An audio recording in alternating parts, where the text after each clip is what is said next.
Jumlah kasus COVID-19 baru yang dicatatkan nasional di bawah 4.000 orang. Pada Minggu 4 Oktober 2020, jumlah kasusnya turun dari sehari sebelumnya. Bali berada di urutan ke-9 penyumbang kasus terbanyak.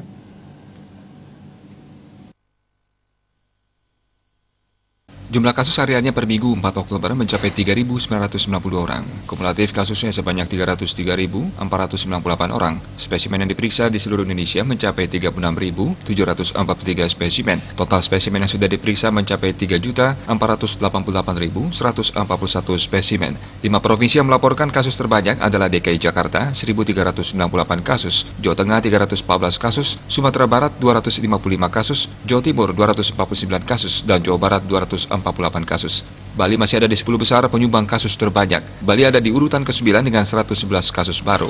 Kabar baiknya jumlah kasus sembuh masih bertambah. Tambahan kasus sembuh lebih sedikit dari kasus baru. Terdapat 3.401 orang dinyatakan sembuh. Kumulatif kasus sembuh sebanyak 228.463 orang. Kasus meninggal bertambah 96 orang, sehingga totalnya menjadi 11.151 orang. Dalam perawatan sebanyak 63.894 orang. Untuk suspek sebanyak 139.401 orang.